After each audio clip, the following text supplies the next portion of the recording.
nos colocar de pé, vamos exceder aqui. Deus querido e santo, Deus de paz, Deus de amor, já oramos ao Senhor, já louvamos ao teu nome, e agora, meu Pai, vem o melhor de tudo, que é a tua palavra.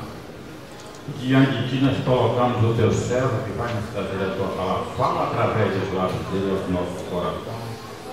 Pai, venha tirar todo o bloqueio dos nossos ouvidos e do nosso coração para recebermos a tua palavra e ela nos dá a direção correta que o Senhor quer, meu Pai, em nossas vidas. No nome de Jesus, assim nós já te adoramos e já te agradecemos em nome do Pai, do Filho e do Espírito Santo. Amém. Glória a Deus. Saúde a igreja com a paz do Senhor. Amém? Glória a Deus. Meus irmãos, podem assentar. Em nome de Jesus. Aleluia. Grandioso é o nosso Deus. Meus irmãos, primeiramente quero agradecer ao Senhor por hoje estar aqui juntamente com os irmãos para poder refletir sobre uma palavra, refletir sobre um ensinamento. E quando o presbítero Fernando me convidou para que eu pudesse ministrar nesse culto de ensino, eu perguntei se tinha um tema específico.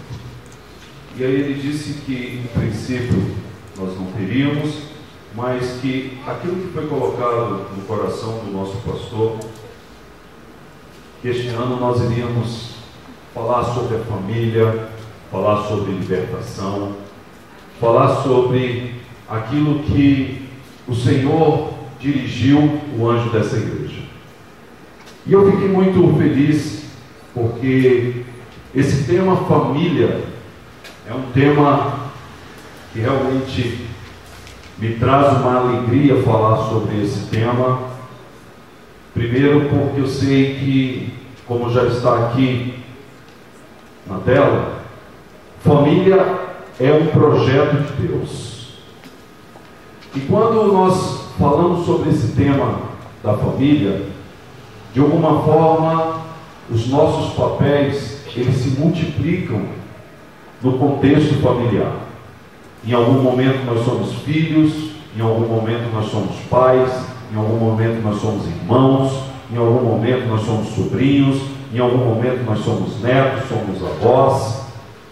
E mesmo aquele que talvez seja órfão de pai, de mãe, e que não tenha nenhum parentesco, a família, a igreja também é uma família.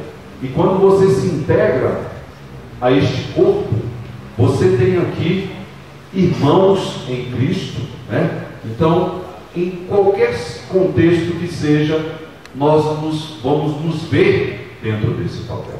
Amém? E aí eu quero aqui já trazer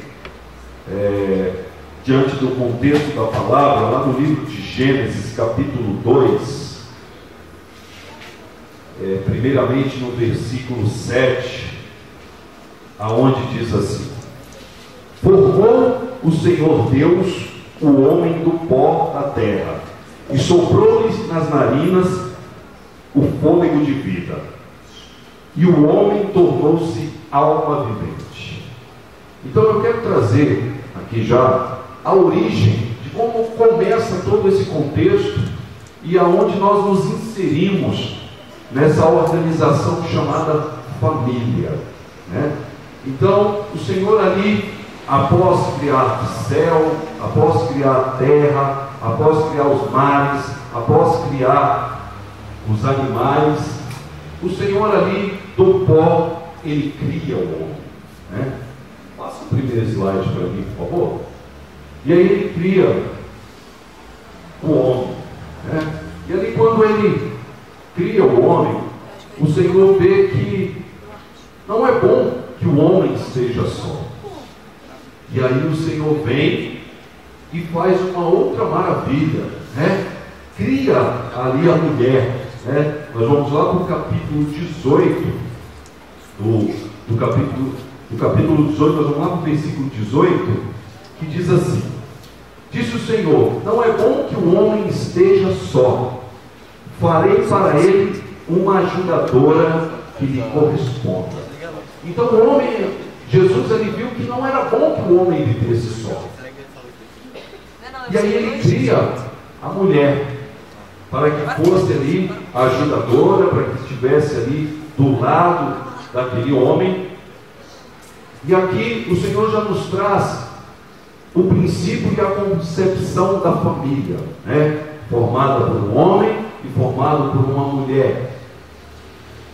E aí o Senhor, vendo que a terra precisava se povoar, a terra precisava que houvesse mais pessoas, porque o Senhor viu de forma boa a questão do homem, da mulher. Então o Senhor vira para Adão e Eva ali e diz para eles: crescei e multiplicais e enchei a terra. Então a partir daí começa a se criar essa instituição chamada família. Temos aqui marido, mulher, temos aqui agora os filhos, Para o contexto de hoje, a palavra do Senhor, ele se enquadra de acordo com o que a sociedade também vai se evoluindo. Quando ele diz crescer e multiplicar e encher a terra, tá? No contexto de hoje, há aqui uma ressalva em dizer assim: olha, não tantos filhos, olha, não povoar, não multiplicar desta forma desenfreada, porque muitas das vezes as pessoas levam a questão de algumas doutrinas, de alguns dogmas religiosos, e diz assim, ainda nos tempos de hoje: enquanto o Senhor estiver dando filhos, vamos tendo filhos. E muitas das vezes não tem condições de dar o mínimo de subsistência para essas vidas, e aí nós temos um outro problema. Certa vez, durante uma audiência, onde tinha um pai que já não conseguia mais arcar com a subsistência dos filhos, o juiz vira para esse rapaz e diz assim: olha, o tempo de Salomão, de Abraão já passou, então hoje você não tem condições e você já está no 12º filho, Então esse contexto de hoje é para que a gente possa refletir sobre isso também, Então o Senhor pegou e criou o homem, criou a mulher, eles se multiplicaram e ali criou filhos, de Adão e de Eva. E aí mais à frente, para esse contexto da família, já trazendo para os nossos tempos agora, o Senhor diz para a sociedade e traz como explicação para a formação da família, que é a questão do casamento.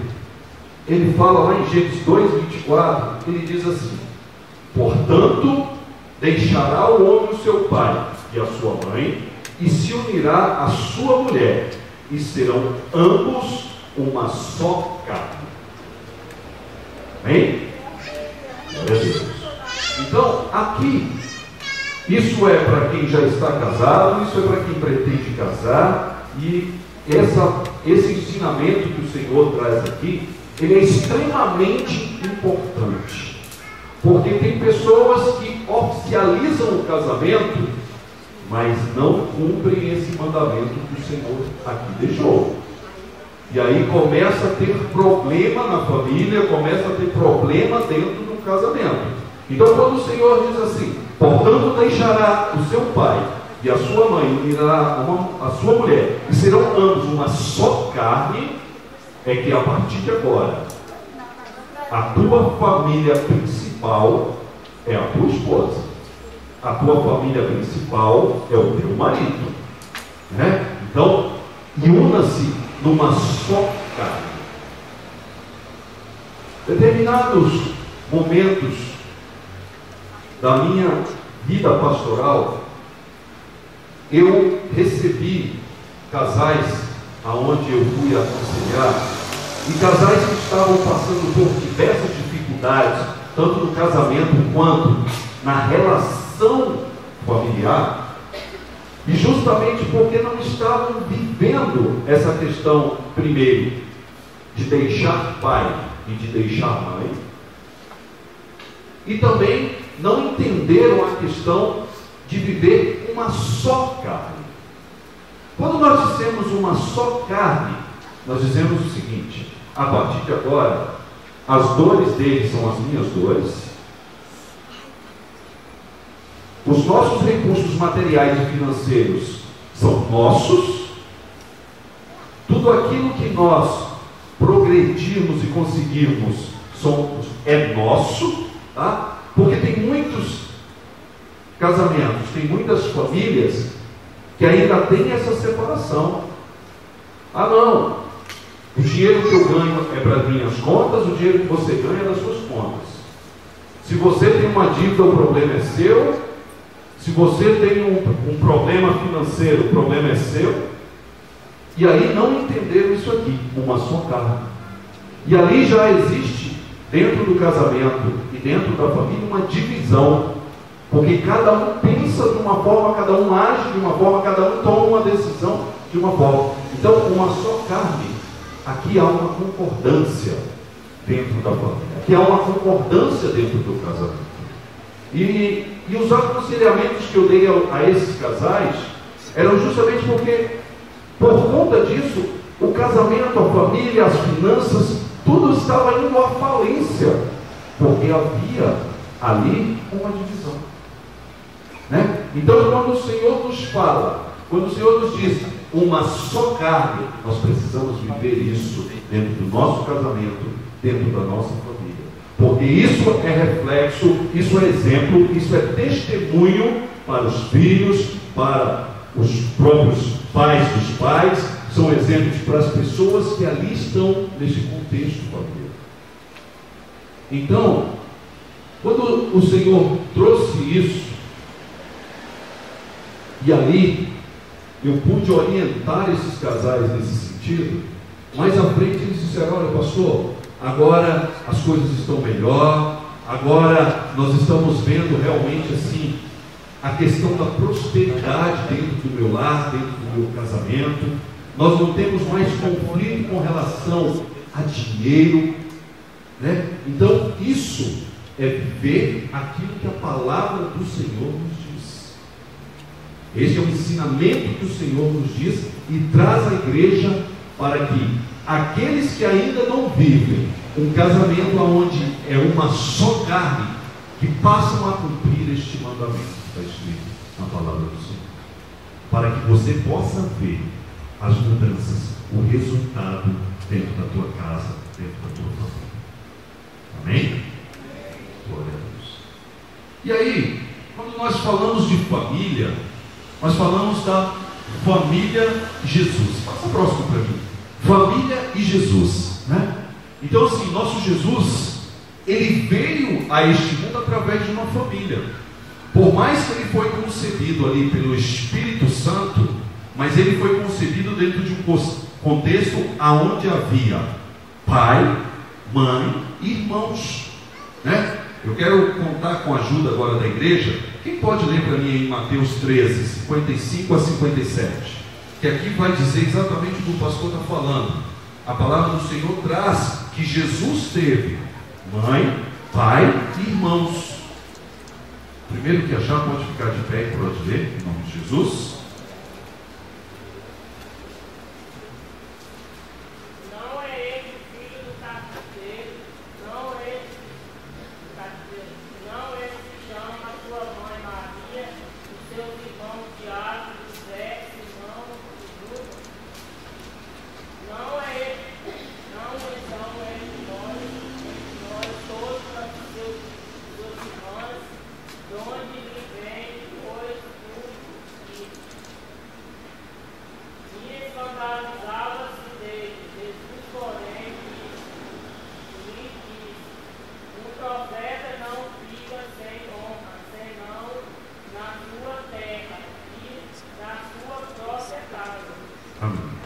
Então aqui demonstra o quanto Jesus, né, teve ali um contexto, inclusive, de ser questionado sobre a questão do parentesco dele ali, de Tiago, enfim, né, daqueles que eram filhos de José e de Maria e que estavam ali como irmãos de Jesus.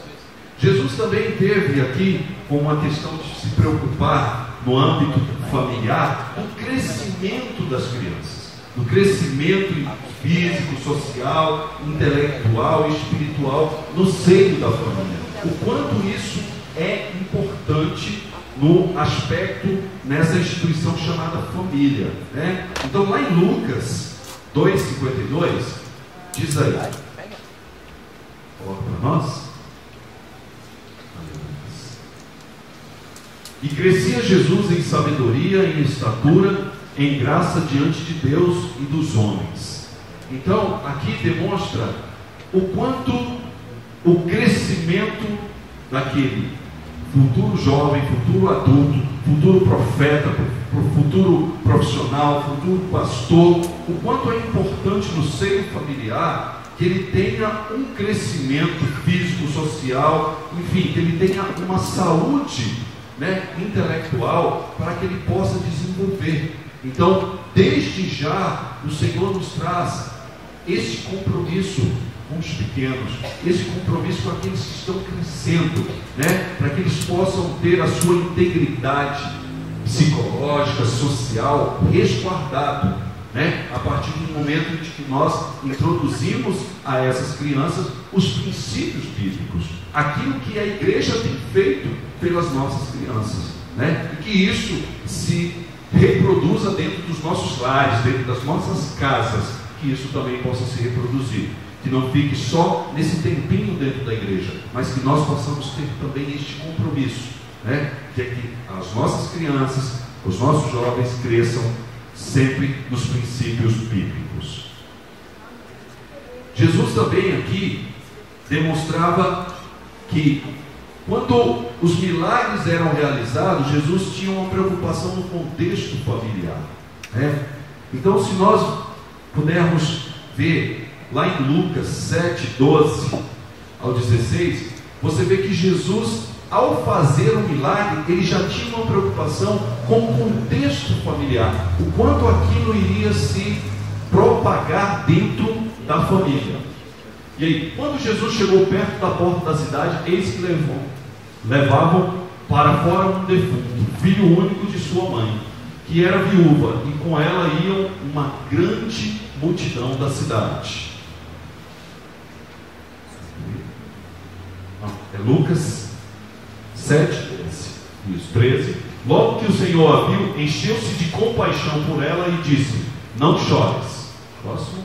Então, chegando-se, tocou no esquivo, e quando pararam os que o levavam, disse: moço, a ti te digo, levanta-te. 15. E o que estivera morto sentou-se e começou a falar. Então Jesus o entregou à sua mãe.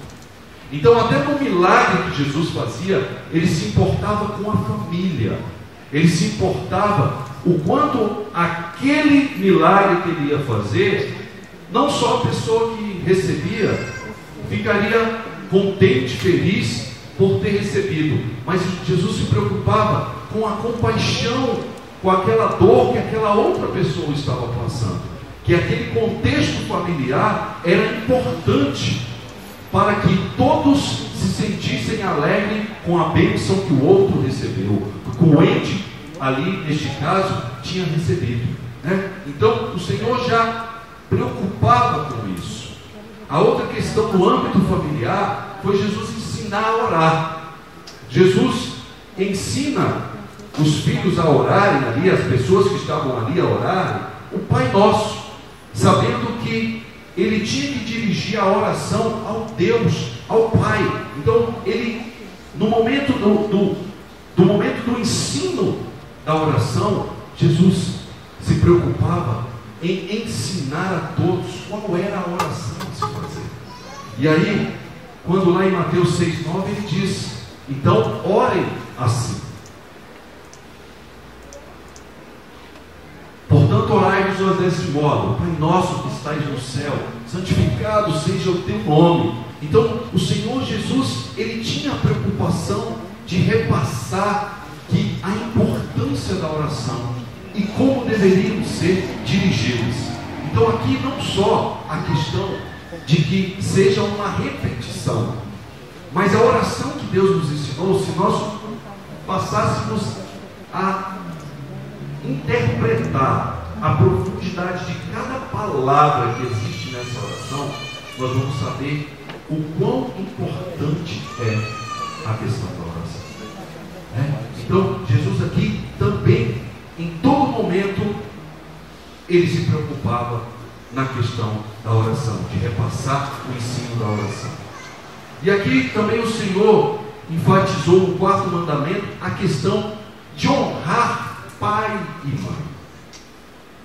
Essa é uma questão que eu digo que não só a questão de honrar pai e mãe.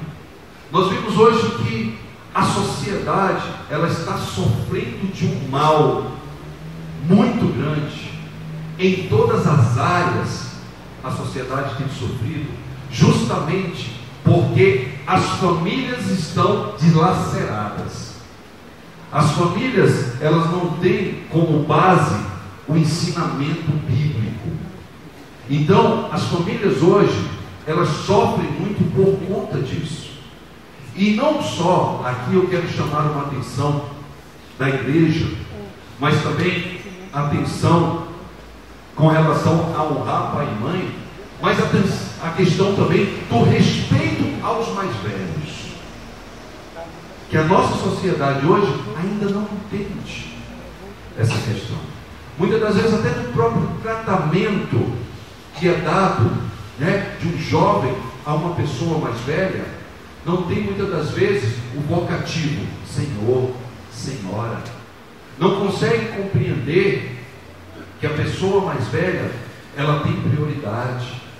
Ela não consegue entender que os ensinamentos vindos dos mais velhos é algo precioso. Por isso a sociedade hoje sofre.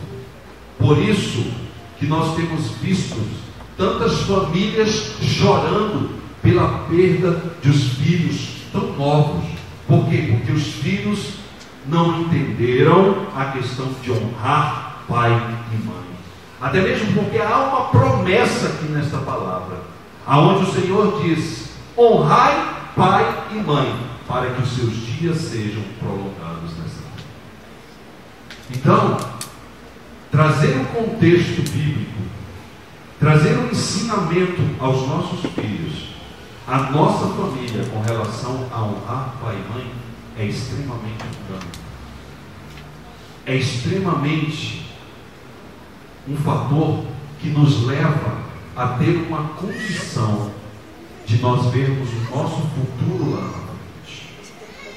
Porque com a promessa do Senhor de que os nossos dias serão prolongados, isso nos traz a garantia de um Deus que é fiel para cumprir aquilo que Ele tem prometido. Amém? E por fim, o Senhor também traz um trato especial às crianças, quando Ele diz: deixe vir a mim as crianças, para que você possa entrar no reino dos céus. O Senhor fala que você tenha um coração igual ao de uma criança, com a pureza de uma criança, com a singela simplicidade nas palavras que uma criança traz, na verdade do sentimento que uma criança traz, Então assim, o Senhor teve um tratamento. Por quê? Porque as crianças, elas são o futuro dessa nação. Os nossos filhos, os nossos netos, eles são o futuro dessa igreja, eles são o futuro da obra do Senhor, eles são o futuro daquilo que nós temos que levar adiante, que é o ID do Senhor. Então por isso nós devemos tratar com todo carinho, com todo cuidado todas essas coisas, para que a gente possa ter realmente, ver a glória do Senhor chegar às nossas vidas. Próximo slide. Bom, e aí o Senhor vem, quando nós falamos de família, Nós temos uma questão física que se chama lar, né? Muitas das vezes a casa ali, e aí nós chamamos isso às vezes de lar. E aí o lar, o primeiro lar que o Senhor criou foi o jardim do Éden, né? E ali naquele contexto daquele espaço físico, havia ali amor, havia paz, havia união, havia saúde, havia alegria, harmonia, felicidade e comunhão com Deus, né? A vida, por mais ali ociosa que fosse, Deus colocou o homem no jardim para que ele fosse lavrar, para que ele cuidasse do jardim. A mesma forma é o seguinte: o Senhor te colocou naquela família, o Senhor te colocou naquele lar, para que você pudesse cuidar daquele lar. O Senhor te chamou a servir, a levantar a mão, a aceitar Jesus, para que você fizesse a diferença dentro do teu lar. Eu sempre faço uma reflexão com a minha vida, e quero trazer essa reflexão para a igreja. Quando nós olhamos para nós e vemos assim, poxa, nós nascemos nessa casa, nascemos nessa família, mas a gente poderia ter nascido em qualquer outro lugar do mundo, em qualquer outra família. Mas Jesus tinha um plano para que você nascesse nessa família. Jesus tinha um plano para que um dia você conhecesse a Jesus, e talvez através de você, dentro dessa família, está o maior projeto de Deus, que é salvar toda a tua parentela, que é salvar toda a tua família. Então nós temos que nos colocar nesse contexto e chamar para nós essa responsabilidade. Porque talvez você que esteja sentado nesse banco seja o único evangélico dentro da tua casa, seja o único que compreendeu este amor de Jesus. E não foi à toa que Jesus te colocou nesta família, né? Então muitas das vezes a pessoa, até por chateação e tudo mais, poxa, eu poderia ter nascido em outra família, eu poderia ter nascido de outra forma, eu poderia ter nascido em outro país, eu poderia ter nascido assim. Mas lembra, a palavra do Senhor nos diz que mesmo antes de Ele nos formar, de estarmos nessa terra, Ele já nos conhecia. Então o Senhor já tinha um plano. Olha, eu vou fazer com que o presbítero Flávio nasça naquela família, porque eu tenho um projeto de Deus ali para que ele execute. E aí, meu irmão, não questione a Deus não, por que você está nessa família. Às vezes está tudo bagunçado, cheio de problemas, cheio de tudo. Amém. É porque através de você o Senhor vai manifestar a glória ali dentro da tua casa. Através de você Deus vai mudar a história. Através de você Deus vai mudar a descendência da tua família. Então devemos entender este contexto, né? E ali este lar, Jesus, Deus passeava no jardim ali dia a dia, né? Então era maravilhoso ouvir a voz de Deus diretamente da boca dele, contemplar sua face. Você imagina esse privilégio que tiveram aqueles dois ali, né? De poder ouvir a voz do Senhor, de contemplar a face de Deus. E é isso que o Senhor nos chama a hoje a ter dentro das nossas casas. É a gente poder ouvir a voz de Deus, é a gente poder contemplar Deus dentro do nosso lar, dentro da nossa família, para que este lar, né, que possa ser chamado de lar dentro de casa. Temos que ter aqui algumas características, e dentre delas o amor, que dentro desse amor nós temos harmonia, nós temos paz, nós temos um relacionamento saudável. Para isso, para ter esse amor, nós precisamos ter Jesus dentro da nossa casa. Nós precisamos ter Jesus dentro do nosso lar. E aí, pastor, mas de que amor é esse que você está falando? Né? Que amor é esse? Que contexto é esse que você está falando? Né? Então, nós precisamos ter dentro do nosso lar, da nossa casa, pode passar o slide, nós precisamos ter as mesmas características que tinham na casa de Jesus, né? Lá especialmente a questão do amor. Lá no livro de Marcos, e aí é onde a gente aqui entra na questão do ensinamento desta noite, que é o amor dentro da família. Na cidade de Cafarnaum, tinha uma casa que era chamada Casa de Jesus. Era onde Jesus, sempre quando terminava ali uma missão, terminava uma viagem que ele tinha feito a determinados locais, o Senhor Jesus, ele repousava nessa casa. Então, era uma casa que tinha como referência ser a casa de Jesus, né? E ali especialmente tinha esse amor. Existia um amor. Mas pastor, que amor é esse que você está falando nessa noite? Passa para mim o próximo slide, né? Que amor é esse que você está se referindo nessa noite? Nós estamos falando, e aí vou trazer para vocês um contexto daquela cidade, naquela casa, naquele lar que Jesus ali habitava. O momento em que Jesus, ele faz um milagre ali, e através deste milagre, ele demonstra as características deste amor que tem nessa casa de Jesus, e características essas que nós temos que buscar ter dentro das nossas casas. E aí, a primeira característica era a questão de que o amor dentro dos nossos lares é um amor que aproxima as pessoas. As pessoas têm prazer de estar junto com as outras. As pessoas têm prazer de estarem ali em comunhão, né? O nosso lar, ele precisa ter o amor, que as pessoas tenham o desejo de estarem juntas, de se unir. Você já ouviu muitas pessoas às vezes dizer assim: olha, o último lugar que eu queria ir hoje era para a minha casa.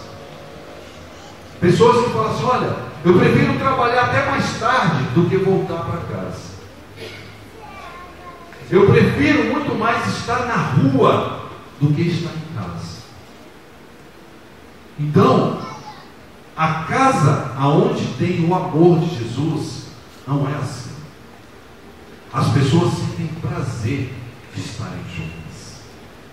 E ali, naquele momento, né, lá em Marcos 2, a partir do versículo 1, ele começa a narrar alguns acontecimentos que demonstram as características deste amor que estava ali. Então, a casa de Jesus sempre estava lotada. Mas as pessoas que iam ali, elas não iam porque a casa era um palácio. Pelo contrário, essa casa era simples. Não iam ali porque a casa tinha um monte de diversão, tinha piscina, tinha isso, tinha aquilo. Não, as pessoas não iam para lá por isso. Porque às vezes nós temos um comportamento assim, de olhar para aquela casa bonita, aquela casa num bairro chique, tudo, e dizer: poxa, eu queria morar ali. Mas não sabemos o que acontece ali. Não temos a dimensão de quais são os problemas enfrentados no dia a dia pelas pessoas. Não sabemos se o amor daquelas pessoas estão em Jesus ou se estão muitas das vezes nos bens materiais, no dinheiro. Então, precisamos valorizar aquilo que o Senhor nos deu.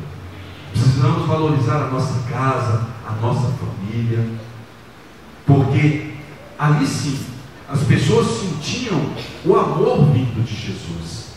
As pessoas sentiam atraídas, né, pelo o amor que Jesus ali passava a cada um deles. Porque o amor, ele tem que ter essa química de unir os corações, de unir as pessoas. As pessoas têm que sentir o prazer de estar junto com elas. Não existe muitas das vezes assim, pessoas que muitas das vezes não precisa dizer uma palavra, mas o fato de você estar junto com elas, você sente uma alegria, você sente uma paz. É isso, é o que vem de Jesus, é que vem do Espírito Santo. E essas características, quando eu falo do lar, falo da casa, é algo que tem que estar nas nossas casas, mas tem que estar aqui na igreja também. Nós temos que sentir prazer de estarmos do lado do irmão. Nós temos que sentir alegria de poder ver o irmão chegar aqui na igreja. Poxa, o irmão está ali, que bom, mais uma vez. A alegria de estarmos juntos, a alegria da comunhão. Então, esse amor é o amor que aproxima as pessoas.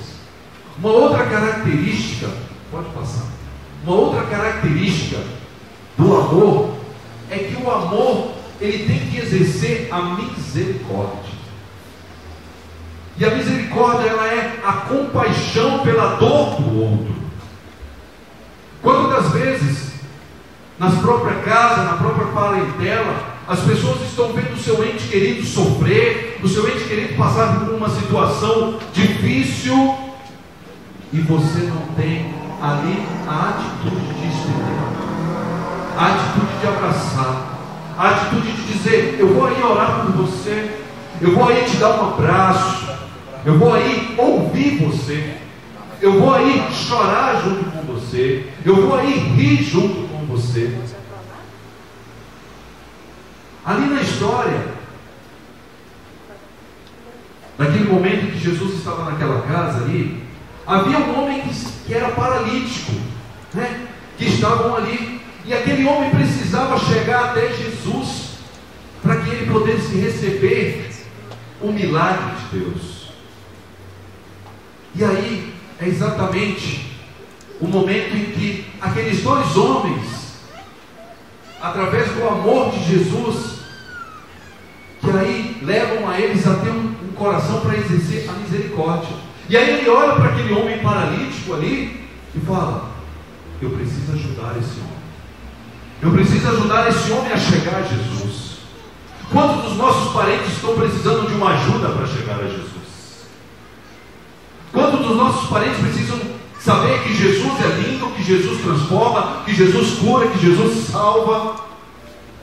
Quantos dos nossos parentes precisam sentir a mesma coisa que nós sentimos? A presença de Deus. E isso é uma coisa que tem preocupado, meu irmão, e que o Senhor certa vez falou no meu coração. A questão da falta da misericórdia, a falta da questão da gente não mais se compadecer com a dor do outro, tem uma outra explicação na Bíblia que diz que o amor de muitos se esfriará. E o que nós precisamos, meu irmão? Lutar contra isso. Nós não podemos deixar o nosso amor esfriar. Nós temos que ter uma luta diária com isso, porque muitas das vezes a gente, sem perceber, a gente não se compadece com a dor do outro. Meu irmão, eu estou falando aqui, mas é algo que a palavra já contou em mim também. O Senhor já falou comigo. Então, muitas das vezes, o nosso coração não se compadece mais com a dor do outro. E isso é porque o amor de muitos está esfriando. E nós precisamos lutar contra isso, com todas as nossas forças. Porque quando o amor esfria, começa a esfriar a fé, começa a esfriar a questão de nós não acreditarmos mais no milagre, não acreditarmos mais em que Deus é bom, em que Deus é fiel, em que Deus trabalha, em que Deus cura, e que Deus faz milagre. Então nós precisamos lutar contra isso, né? Então aquele homem ali, quando ele viu que ele não podia ir sozinho, aqueles dois pegam aquele homem e fazem o maior esforço para levar até Jesus. E aí, uma outra característica do amor: o amor vence barreiras, o amor supera tudo. A palavra do Senhor é muito clara: sem amor, de nada adianta. Se não houver amor, de nada adianta. E quando eu falo desse amor, meu irmão, eu te digo uma coisa: é em vão se a gente passar por essa terra e não amar de verdade. É em vão, porque esse é um sentimento precioso.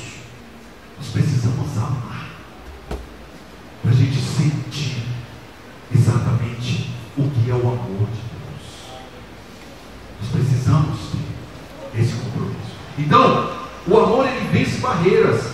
Aquele homem, quando eles olharam aquela multidão, somente uma portinha pequena, eles pensaram: como é que nós vamos passar esse paralítico aqui? Como é que nós vamos fazer para passar esse homem para chegar lá? E aí aqueles dois homens sobem, arrancam as telhas, né, para poder aquele homem chegar até Jesus.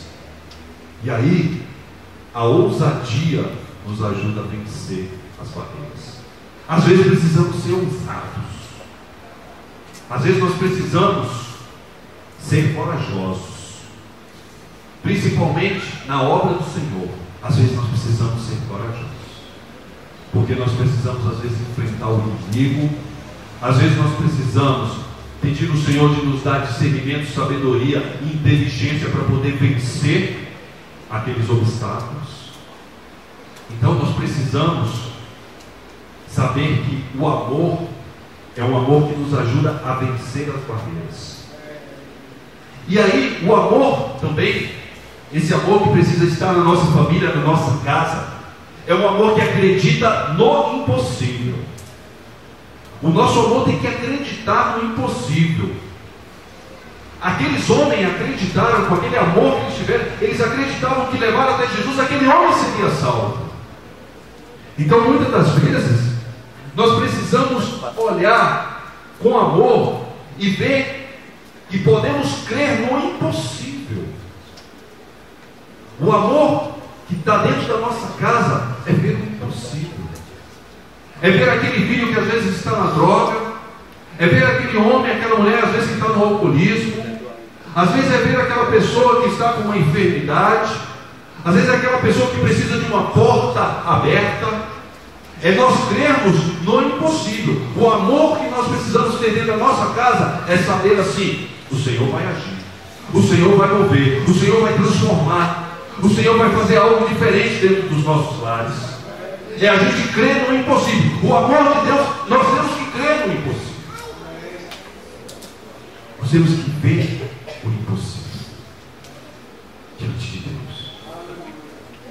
E o amor também, e aqui fundamental para qualquer família, para qualquer relacionamento, para a igreja. Pode passar o próximo slide. O amor que perdoa os pecados. As pessoas ali, nem todos conheciam a Jesus, né? E ali, quem não conhecia Jesus não conseguia entender o que estava acontecendo ali naquele contexto, né? E aí tinha ali os escribas que começaram a julgar Jesus, né? E o homem paralítico, mesmo num ambiente às vezes cheio de amor, às vezes num ambiente onde nós estamos ali, existem pessoas com o coração endurecido, existem pessoas que muitas das vezes não sentem nada. E aí ali Jesus, ele anuncia o perdão de Deus, cura e restaura. Porque por mais que muitas das vezes você olha assim e diz assim: essa pessoa, esse filho, esse parente, esse aqui não tem jeito não. Mas para Jesus tudo tem jeito. Pode aquela pessoa estar no pecado, no lamaçal, seja o que for, Jesus ali, através do seu amor, Ele pode ali perdoar os pecados. O Senhor pode ali restaurar aquela vida. O Senhor pode ali mudar aquela história. Então, é um amor capaz de perdoar. E aí, o verdadeiro amor é aquele que não julga, que não coloca preconceitos. Saiba que Jesus, o Senhor, Ele não nos deu autoridade para julgar. Em nenhum ponto da Bíblia você vai vendo Deus te dando autoridade para julgar. Nesse momento, Jesus, Ele exerce o papel de nosso advogado. Nesse momento, Jesus está advogando por nós. Chegará o momento do julgamento, mas este cabe ao Senhor. Não cabe a nós julgarmos. Não cabe a nós tentar fazer preconceito de pessoas. A gente já olha e já diz assim: ah, aquele ali não presta, esse aqui é assim, esse aqui é assado. Quando nós fazemos isso, nós duvidamos do amor de Deus. Nós duvidamos da capacidade transformadora que Deus tem. Muitas das vezes nós olhamos para aquela pessoa ali e dizemos, não é nada. Daqui a pouco Jesus transforma num grande ganhador de almas. Daqui a pouco Jesus transforma num grande pregador. E muitas das vezes nós temos um preconceito para algumas pessoas. Nós julgamos ela, nós condenamos a ela. Sabemos que até no meio cristão, muitas das vezes, essa atitude é o que faz afastar as pessoas de Jesus. Essa é uma forma em que muitas das vezes destrói o relacionamento que está sendo construído entre aquela pessoa e Jesus. Não cabe a nós julgarmos, cabe a nós estendermos as mãos, cabe a nós ajudarmos, cabe a nós levar a palavra, levar o amor, levar a misericórdia.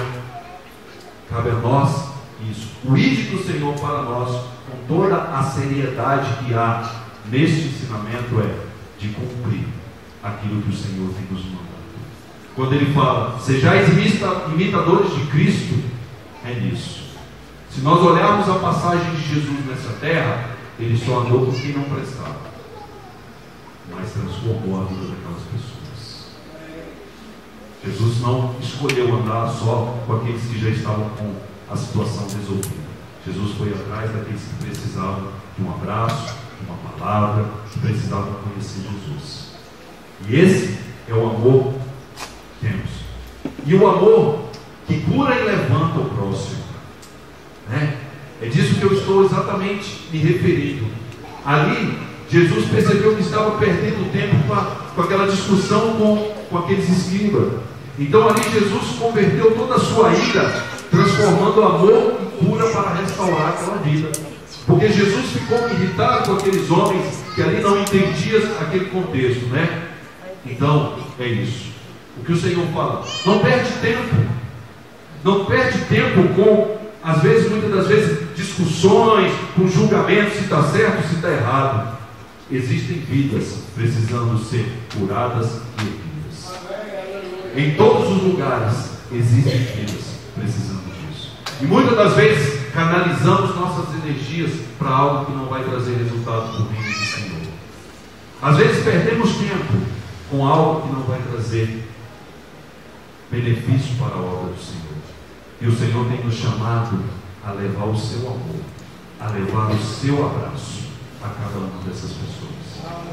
Então, meus irmãos, o que eu posso dizer que este é um amor que, ao final de tudo, é um amor que também dá glória a Deus. É um amor que o Senhor coloca em nossos corações. É um amor que nós levamos até as outras pessoas. Naquele caso ali daquela casa onde Jesus estava, daquele paralítico, assim que Jesus fez o milagre naquele paralítico, havia ali uma alegria, havia ali, tomou conta, o amor de Jesus tomou conta daquela casa. Todo mundo ficaram maravilhados, todo mundo ficaram assim. Mas o fator mais importante ali, esse amor é um amor que dá glória a Deus. Por quê? Porque aqueles homens se sentiram úteis na obra do Senhor. Porém, a glória é para o Senhor Jesus. A glória não foi para aqueles dois homens que fizeram todo aquele trabalho de abrir o telhado, de levar até lá. Eles não glorificaram aqueles homens, eles glorificaram o nome do Senhor. Então, o amor que nós devemos ter dentro dos nossos lares é saber que é o seguinte: a nossa despensa cheia, os nossos filhos ao nosso redor, a nossa casa abençoada, glorifique o Senhor.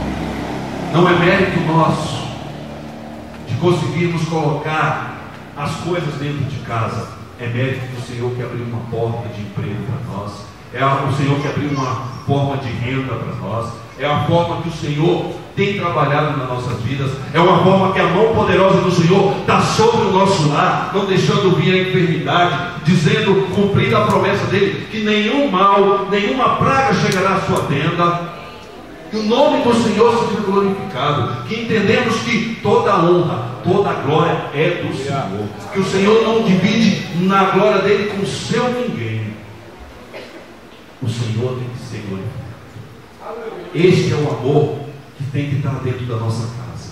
É nós ensinarmos os nossos filhos de que aquele sapato que chegou, aquela comida que está na mesa, glorifica o Senhor, agradeça ao Senhor. Existe, quando a gente olha para as crianças, existe a fantasia do Natal, Papai Noel, existe o Papai do Céu. Papai do Céu que nos abençoa, Papai do Céu que traz o presente, Papai do Céu que traz o cobertor, que traz o teto, que traz o alimento. Devemos dar glória ao Senhor. Muitas das vezes essas coisas simples, elas são passadas despercebidas. Ficamos olhando aquilo que ainda não conseguimos atingir e não glorificamos o nome do Senhor pelo aquilo que nós já temos no dia de hoje. Então temos que ter, este é um amor que o Senhor traz a nós, é um amor que se rende à glória somente de Deus. E aqui eu quero trazer só um breve contexto, passa para a próxima, para vocês entenderem como o amor é algo simples e sincero. Uma revista americana pegou algumas crianças e pediram para elas definirem o amor. E aí, uma delas define o amor assim: amor é quando minha avó, que pegou reumatismo, ela não podia se debruçar para pintar as unhas dos pés. Desde então, é meu avô que pinta para ela mesmo ele tendo artrite. A outra diz assim: amor, eu sei que minha irmã mais velha me ama, porque ela me dá todas as roupas velhas dela e tem que sair para comprar outras. E aí tem um outro que diz assim: amor é quando você oferece suas batatinhas fritas sem esperar que a pessoa te ofereça as batatinhas dela, Então você vê o quanto o amor traduz de forma tão simples. E aí tem uma outra: amor é quando a mamãe vê o papai suado, mal cheiroso e ainda fala que ele é mais bonito do que o Robert Redford. E por fim, tem aqui dizendo assim: amor é quando o seu cachorro lambe sua cara, mesmo depois que você deixa ele passar o dia inteiro sozinho. Então, você está vendo que o amor, traduzido na boca de uma criança, ela traz a simplicidade. Que as coisas boas dessa vida são as coisas mais simples. Certa vez eu li um livro de uma psicóloga forense que ela, durante muito tempo, ela estudou pessoas que estavam chamado estágio da pré-morte. E essas pessoas, elas voltaram a viver. E aí ela entrevistou e perguntou para essas pessoas assim: o que aquelas pessoas lembravam naquele momento? O que se passava na mente delas? O que se funcionava? E as pessoas foram unânimes em responder o seguinte: olha, eu lembrei daquele momento em que eu estava sentado do lado da minha mãe. Eu lembrei daquela amiga que eu gostava tanto. Eu lembrei que eu fiquei devendo uma visita a uma amiga de infância que eu gostava muito. Então, para você ver que o que realmente interessa nessa vida são as coisas simples. Ninguém lembrou do carro, da casa, ninguém lembrou do dinheiro na conta. As pessoas ali só lembravam daquilo que realmente faz sentido nas nossas vidas. E que nós possamos ter esse compromisso de amar. Que a nossa oração a partir de hoje seja: Deus, coloca mais amor no meu coração. Coloca mais amor no meu coração. Coloca mais amor para poder eu amar o meu irmão, amar minha família, amar os meus parentes, amar os meus amigos, amar aqueles que não gostam de mim. Pai, coloca mais amor no meu coração. Tá? Que as nossas orações sejam assim. E eu quero concluir aqui dizendo que sim, o Senhor Jesus quer estar na sua casa, para que ela seja cheia de amor. O Senhor quer ser o centro das atenções no teu lar. Que você reserve um lugar ao Senhor dentro da tua casa e diga assim: Pai, toma o primeiro lugar aqui, toma um lugar de honra dentro da minha lar, da minha família, da minha casa. Tome aqui, seja hoje, Jesus, o comandante da minha vida, da minha casa. Tudo seja para a glória do teu nome. Verdadeiramente, Pai, eu quero sentir esse amor, né? Esse amor que precisa estar no nosso lar, mas também precisa estar dentro da igreja, tá? Porque aqui nós somos uma família. E eu hoje louvo ao Senhor por estarmos juntos aqui. Louvo ao Senhor pelo Senhor ter me dado vocês como família. Agradeço ao Senhor, né? Hoje já me sinto mais ainda aqui acolhido, me sinto aqui amado dentro dessa igreja. E que todas as pessoas que adentrarem essas portas possam sentir a mesma coisa que eu estou sentindo amados, porque aí nós estaremos cumprindo o nosso ID, né? Que esse amor que foi encarnado na pessoa de Jesus Cristo, que ele seja realmente a essência da nossa vida, que ele seja realmente algo que você diga assim: eu vivo o verdadeiro amor, né? Que Jesus seja o amor presente, constante e real na casa de cada um de vocês, dentro da tua família, dentro do teu lar, dentro da tua casa. Que você, a partir de hoje, possa exercer mais ainda este amor.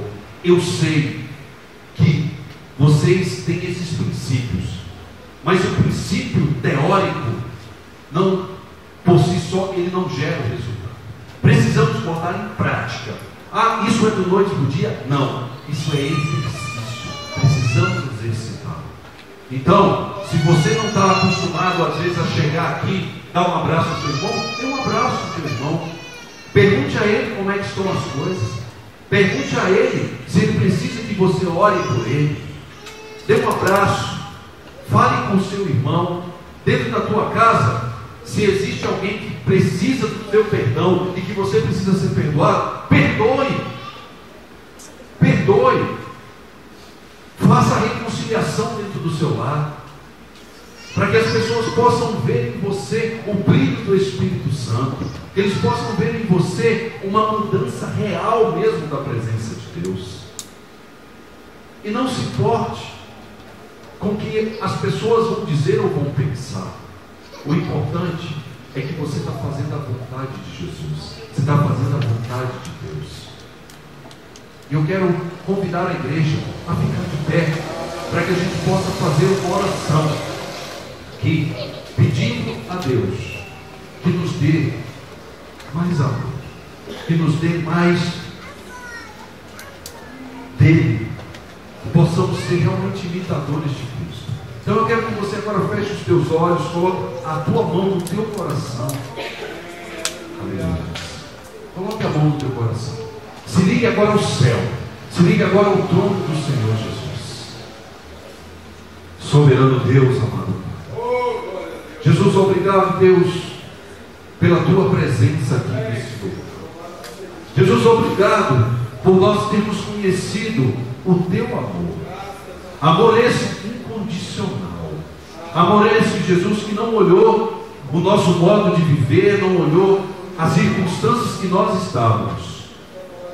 O Senhor nos pegou, Pai, pelo braço, o Senhor nos abraçou, o Senhor nos limpou de todo o pecado, o Senhor tirou os carrapichos, o Senhor nos deu vestes novas, o Senhor nos deu valor, o Senhor nos colocou, meu Deus, um coração ao qual nós entendemos, Pai, quão é precioso, Jesus, a tua presença em nossas vidas.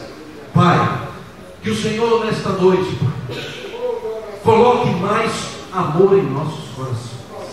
Pai, amor, que nós possamos amar o nosso próximo, que nós possamos cumprir, Pai, este mandamento de primeiramente amar a Ti sobre todas as coisas e amar ao nosso próximo como a nós mesmos. Deus, nós não queremos apenas ficar na palavra. Que o Senhor, Pai, nos dê ânimo, que o Senhor nos dê, Pai, coragem, que o Senhor nos dê ousadia, Pai, para nós podermos vencer a barreira, Pai, que muitas das vezes nos impede de sentir este amor, de sentir a tua presença, de poder, meu Deus, refletir este amor que nós já conhecemos. Pai, nessa noite, Deus, através do Teu Espírito Santo, toca aqui, meu Deus, em cada coração aqui. Deus, enche da Tua alegria, enche da Tua paz, enche do Teu amor. Pai, renova a fé dos Teus filhos, renova, meu Deus, a esperança, renova os sonhos. Ó Deus amado, que o Senhor coloque um desejo do ide a cada coração aqui, que possamos sair daqui, meu Deus, encorajados a levar a Tua palavra, a levar o Teu amor, a levar aquilo que o Senhor tem nos mandado a fazer. Mas que muitas das vezes, meu Deus, o nosso orgulho, a nossa soberba, Deus, às vezes impede. Por isso, Deus, nesta noite, pelo poder que há em Teu nome, Jesus, eu quero aqui, meu Pai, dizer que vai ser jogado sobre terra, vai ser destruído, meu Deus, toda altivez, todo orgulho, meu Deus, toda mágoa, toda falta de perdão, meu Deus, vai ser agora destruído no poder que há no nome de Jesus. Pai, que aquelas pessoas que precisam perdoar, ou que precisam ser perdoadas, meu Deus, possam usar as palavras certas, possam dirigir as pessoas que precisam, meu Deus, se reconciliar, e que Teu Espírito Santo esteja ali, meu Deus, mediando e consolando esses corações. Que haja, meu Deus, um abraço verdadeiro, que haja, meu Deus, um sentimento verdadeiro, que possamos, meu Deus, olhar para os nossos irmãos e dizer: Pai, do fundo da nossa alma, com toda a verdade, eu Te amo, Você é importante para mim, Você é algo precioso para Deus. Por isso, Pai, nesta noite, eu peço mais uma vez, Deus, o Teu favor em prol dos Teus filhos, Pai. Que o Senhor encha, meu Deus, os corações aqui do Teu amor, e que possamos ser, Jesus, Teus imitadores. E assim, Deus, eu oro e Te agradeço em nome de Jesus. Amém? Tem palmas para Jesus aí? Glória a Deus.